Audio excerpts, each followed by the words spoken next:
প্রাথমিকভাবে মাজার এখন যারা ভাঙছে, ইসলামিক দৃষ্টিতে যদি আলোচনা করি, ইসলামী খেলাফা প্রতিষ্ঠা হলে মাজার ভাঙার কিছু ক্রাইটেরিয়া আছে। সরাসরি মাজার ভাঙা যাবে না। ইভেন আফগানিস্তান যেটা আছে, আফগানিস্তান যখন তারা ক্ষমতা আছে তারা কিন্তু মাজারগুলো ভাঙে নাই। মাজারগুলো ভাঙে নাই কারণে আহলে হাদিসরা আফগানিস্তানের লোকদেরকে তারা মাজার পূজারি বলে। সুতরাং আপনি চাইলে মাজার ভেঙে ফেলবেন, গুড়িয়ে ফেলবেন, এটা ইসলামও ওইভাবে সাপোর্ট করে না। বাদ বাকি আল্লাহর ওলিদের যে মাজার, যারা আল্লাহর ওলি ছিলেন, আল্লাহর মাকবুল ছিলেন, তাদের মাজারগুলো আপনি গিয়ে ভাঙবেন ইম্পসিবল। সাধারণভাবে ইমাম আজম আবু হানিফা, মাযহাবের 4 ইমাম, বড় বড় মুহাক্কিক যারা আছে, প্রত্যেকটা ওলিকে যেখানে শাহিত করা হয়েছে প্রত্যেকটা জায়গায় মাজার তৈরি হয়েছে। আসলে মাজার মানে হচ্ছে কি জিয়ারতের স্থান। মানুষ সেখানে যাবে, দোয়া করবে আল্লাহর কাছে, আল্লাহর ওলির উসিলা নিয়ে, এবং মাজার জিয়ারত করা হচ্ছে গিয়ে সুন্নাত। তো বাদ বাকি মাজার ভাঙার যে বিষয়টা, আমি ইসলামের ব্যাখ্যাটা করলাম। এখন বর্তমানে যে যারা মাজার ভাঙছে, আমার কথা হচ্ছে যে যারা মাজার ভাঙছে তারা স্বৈরাচারের ষড়যন্ত্রে পা দিয়েছে। স্বৈরাচার শেখ হাসিনা তাদেরকে ব্যবহার করছে। ইভেন অনেকে না বুঝে এই কাজগুলো করছে। যেমন এখন বর্তমানে বাংলাদেশের যে পরিস্থিতি, এই পরিস্থিতিতে আপনি যদি মাজার ভাঙেন, মাজার ভাঙার পক্ষে একদল, বিপক্ষে একদল, মানে যেটাকে আমরা ওয়াহাবি সুন্নি দ্বন্দ্ব বলি।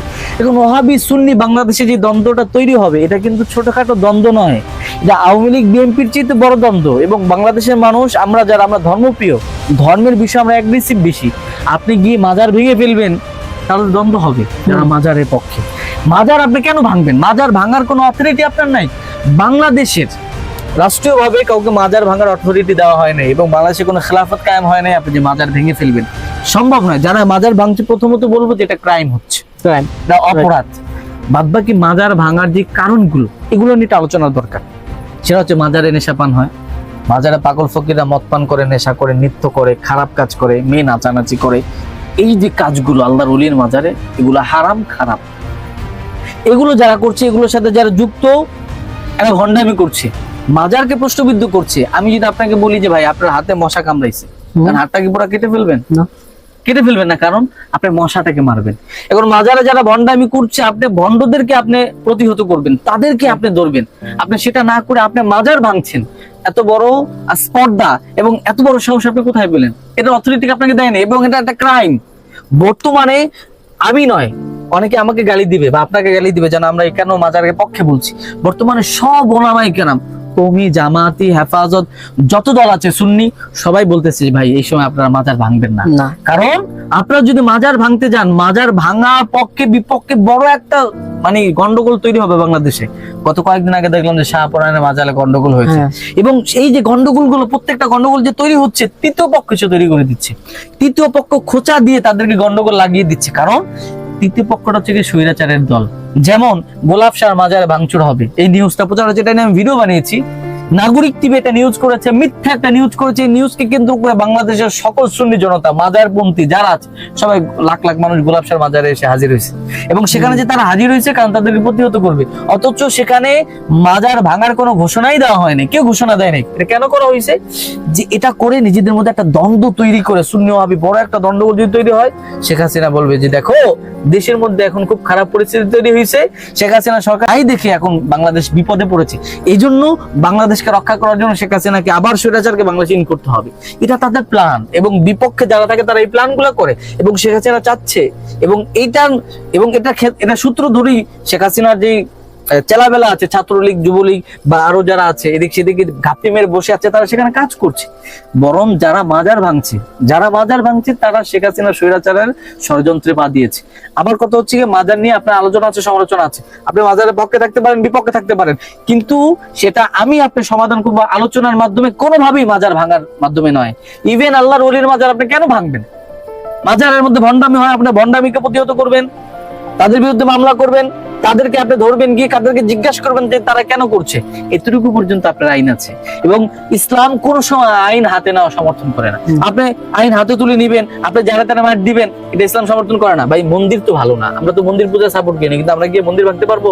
এই যে ছাত্ররা স্বাধীনতা করার পরে এই মাদ্রাসা ছাত্ররা গিয়ে মন্দির পাহারা দিচ্ছে, এবং সামনে যে পূজা আসতেছে ছাত্ররা সেখানে মন্দির পাহারা দিবে, সেটা প্রধান উপদেষ্টা, ধর্মীয় উপদেষ্টা সে বলেছে। ইসলামের সৌন্দর্য এটা। বাংলাদেশে বা বিশ্বের যেখানে মানুষ যে কোনো ফিলসফি ধারণ করবে, এটা তার রাষ্ট্রীয় অধিকার। আপনি যদি তাকে ডিফেন্স করতে চান তাহলে আপনি তাকে দলিলের মাধ্যমে ডিফেন্স করবেন, আপনি তাকে মারবেন, হামলা করবেন। ইসলাম এটা সমর্থন করে না। রাসূল সাল্লাল্লাহু আলাইহি ওয়াসাল্লাম মক্কা বিজয় করার পরে কখনো কাউকে হামলা মামলা করে নাই। কয়েকজনকে ছাড়া রাসূল সবাইকে মাফ করে দিয়েছেন এবং তাদেরকে আলটিমেটাম দিয়েছেন, তাদেরকে বুঝিয়েছেন, দলিল দিয়েছেন, তারপরে তাদেরকে ইসলামের দিকে ঝুঁকিয়েছেন। এবং আমরা যাদের মাজার ভাঙছি, এই মানুষগুলোর মাধ্যমে ইসলাম পেয়েছি আমরা। এই মানুষগুলো বাংলাদেশে আসলে ইসলাম নিয়ে এসেছে, ভারতবর্ষে ইসলাম নিয়ে এসেছে। তারা কিভাবে ইসলামের দাওয়াত দিয়েছে? ভাঙচুর করে, যুদ্ধ করে না। যুদ্ধ আমরা করেছি ঠিক আছে, কিন্তু ইসলামের যে দাওয়াতটা ওলিয়া উলিয়া ভারতবর্ষে দিয়েছে, তারা মানুষকে দরদ দেখানোর মাধ্যমে। অনেকে এসে, এটা আপনার আশ্চর্য হবেন, খাজা মঈনুদ্দিন চিশতি যখন সে ভারতবর্ষে ঢুকে, এরকম ঘটনা আছে, সে হিন্দুদের পুরোহিত সেজে তারপর ইসলামের দাওয়াত দিয়েছে। এটা হিকমত। আপনি মানুষকে ডিফেন্স করবেন, মারবেন, সে তো আপনার দলে আসবে না, সে আপনার উপর ক্ষিপ্ত হবে। আপনি তার ভুলটা দলিলের মাধ্যমে ধরাই দিবেন, সে আপনার দিকে আকৃষ্ট হবে, আপনাকে ভালোবাসবে, ইসলামের সত্যটা বুঝতে পারবে সে। সুতরাং অবশ্যই যারা মাজার ভাঙছে, প্রাথমিকভাবে ইসলাম বিরোধী কাজ করছে। 2 নম্বর হচ্ছে গিয়ে স্বৈরাচার সরকারের ষড়যন্ত্রে পা দিয়েছে। 3 নম্বর হচ্ছে এই মাজার ভাঙার কারণে বর্তমানে বাংলাদেশ বিপদের মুখে পড়ছে। এই জন্য কোনোভাবেই মাজারগুলো ভাঙা যাবে না। এবং আমি বিশেষ করে আরেকটা জিনিস আমার খুব খারাপ লাগছে, সেটা হচ্ছে, আমি এইভাবেই বলি, আমি এটার পক্ষে না। বাদ বাকি মাজারের সাইডে যারা আছে, আমি দেখেছি কিছু পাগল ফকির আছে, ওই মাজারটাই তাদের স্থান, ওই মাজারটার মধ্যেই তারা ঘুমায়, সেখানেই তাদের মা বাবা, তাদের জীবন যাপন ওই মাজারটার মধ্যে। হোক সে গাঁজা খায়, হোক সে মদ খায়, হোক সে খারাপ, হে ভালো না, কিন্তু যারা পাগল ফকির কোনোদিন কাউকে ক্ষতি করে না, কোনোদিন কারো গায়ে হাত তুলে না। এই যে পাগল ফকিরদের শরীরে হাত তোলা হচ্ছে, দরকার কি ভাই? আপনি পাগল ফকিরের শরীরে কেন হাত তুলবেন? তাদের মাজারটাকে আপনি কেন ভেঙে দিচ্ছেন? ও এখানে ঘুমায়, ওখানে থাকে, ও একটা ফিলোসফি ধারণ করে, সেটা ভুল, ঠিক আছে, কিন্তু আপনি তাকে এইভাবে আক্রমণ করতে পারেন না। এই অথরিটি আপনার নাই। ইভেন এটা আপনি অন্যায় করছেন। একজন পাগল, একজন ফকির, তাকে আপনি হাত তুলবেন, তাকে আপনি মারবেন।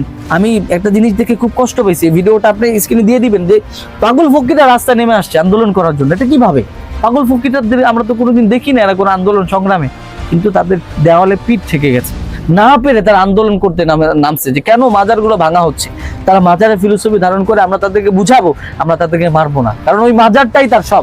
রাত্রি হলে ওই মাজারে এসে সে ঘুমায়, রাত্রি হলে ওই মাজারের জমিনে সে পড়ে থাকে, সে সারাদিন সেখানে শুয়ে থাকে, সে ওই মাজারটা তার আপন পর, জীবন ভবিষ্যৎ মনে করে। সুতরাং এদের যে আপনি মাজারগুলো ভেঙে দিচ্ছেন, এদেরকে আপনি তাড়িয়ে দিচ্ছেন, আর কোথায় যাবে? এগুলো আমাদের বুঝতে হবে, মানুষের ইমোশন আমাদেরকে বুঝতে হবে। ইসলাম আমরা প্রচার করব, সেটা আমরা দরদের মাধ্যমে, মানুষকে ভালোবাসা দিয়ে, কাউকে অ্যাটাক করে আক্রমণাত্মক ভাবে নয়। ইসলাম এটা সাপোর্ট করে না। আমার কথা হচ্ছে, যারা মাজার ভাঙছে তারা অবশ্যই খারাপ কাজ করছে, এটা আপনারা করবেন না। এটা অনুরোধ থাকবে, মাজারে আপনারা কোনো রকমের কোনো হাত দিবেন না। আপনারা মাজারে যে খারাপ কাজগুলো হয়, আগরবাতি, মোমবাতি, গান বাজনা, হ্যান ত্যান ফালতু যত নাটক ফাটক হয়, সব আপনারা রিমুভ করেন। সেখানে গিয়ে মাজারগুলো দখল করে আল্লাহর ওলিদের মাজারগুলো আপনারা সুরক্ষিত করেন, কিন্তু ভাঙবেন না। এতটুকু আমার অনুরোধ থাকবে। তো ভালোবাসার মাধ্যমে সবকিছু জয় করা যায়, ভাঙচুরের মাধ্যমে নয়। আলোচনার মাধ্যমে সবকিছু সমাধান করা যায়। এই যে ভাঙচুর করছেন, মাওলানা ইমরান মাহমুদ ভাই খুব সুন্দরভাবে বুঝিয়ে দিল। আশা করি এই ভিডিওতে আপনারা অবশ্যই কমেন্ট করে জানাবেন উনি কতটুকু সত্য বলছে, কতটুকু মিথ্যা বলছে। এর দ্বিতীয় পার্ট নিয়ে আমি অবশ্যই আপনাদের মাঝে হাজির হব আপনাদের কমেন্ট অনুযায়ী। সেই পর্যন্ত ভালো থাকুন, সুস্থ থাকুন। আজকের মতো আমি জাহিদ হাসান বিদায় নিচ্ছি। আল্লাহ হাফেজ। আল্লাহ হাফেজ। আসসালামু আলাইকুম। আসসালামু আলাইকুম।